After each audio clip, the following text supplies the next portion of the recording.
Bonsoir Fabien. On va débuter par la situation sanitaire. Il y a de plus en plus de contamination en principauté. C'est le cas dans les écoles.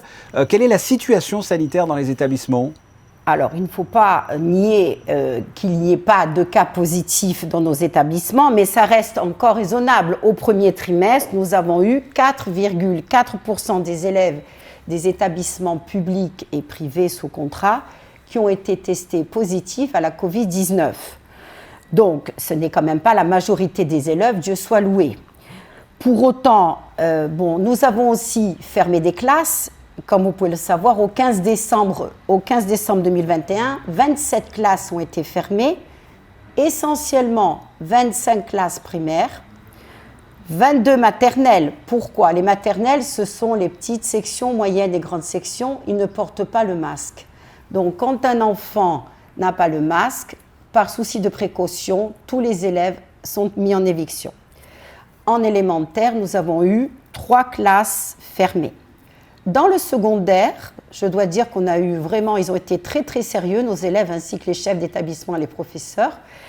Nous avons eu uniquement 2 classes fermées en collège. Est-ce que vous avez ressenti ces derniers jours, cette dernière semaine, une accentuation des cas dans les écoles ? Non, pas plus que d'habitude, mais je crois que les parents se font du souci à juste titre, parce que quand on dit que toute une classe est fermée, ils pensent que c'est parce que tous les élèves sont contaminés. Donc, il ne faut pas mélanger les... c'est par précaution. C'est ça, il ne faut pas mélanger les niveaux de classe et les classes, c'est par précaution. D'accord ? C'est comme au centre de loisirs, par exemple. Si un élève est testé positif, il est mis en éviction. Les élèves, on a des groupes de 8 qui ont été au contact avec la personne, sont aussi mis en éviction 5 à 7 jours et quand ils reviennent, ils passent un test PCR. Mais pour autant, on n'a pas contaminé tout le centre de loisirs. C'est ça que je tenais à dire. Une étude de l'Institut Pasteur évalue à 30% le risque supplémentaire de contracter la Covid-19 lorsqu'un foyer compte en son sein un collégien. Un nombre qui augmente plus les enfants sont jeunes. C'est une enquête française, attention. Oui, c'est un problème aussi pour l'éducation nationale monégasque, que c'est un casse-tête, ça ? C'est vrai, c'est tout à fait vrai.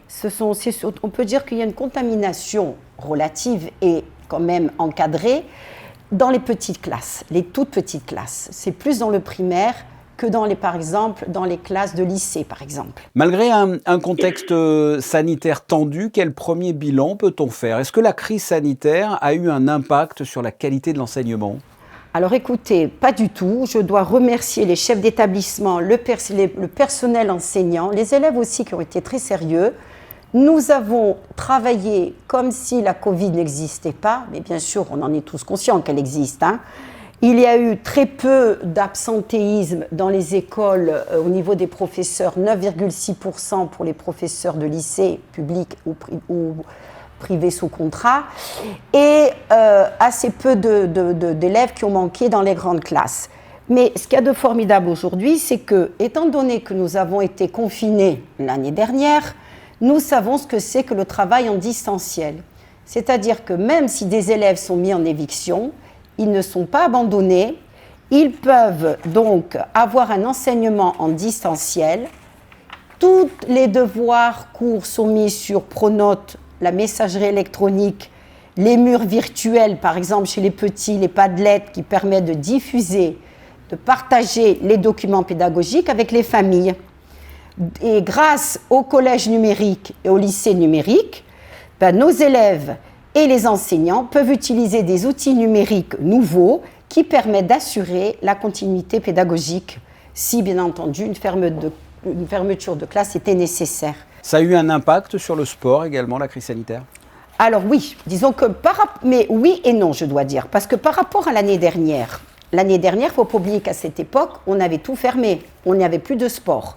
Donc là, concernant le sport scolaire, les cours d'éducation physique sont dispensés dans le respect des mesures sanitaires en vigueur.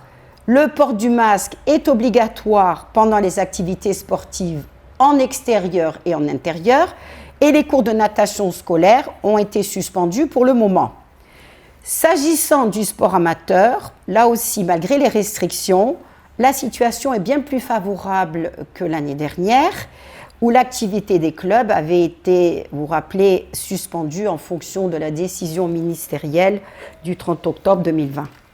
Donc là, le port du masque obligatoire en intérieur, même pendant la pratique sportive, sauf pour les compétitions sportives. La pratique des sports de combat est limitée à des exercices individuels qui permettent la distanciation, le respect d'une distanciation raisonnable, même pour ceux qui ont un pass sanitaire.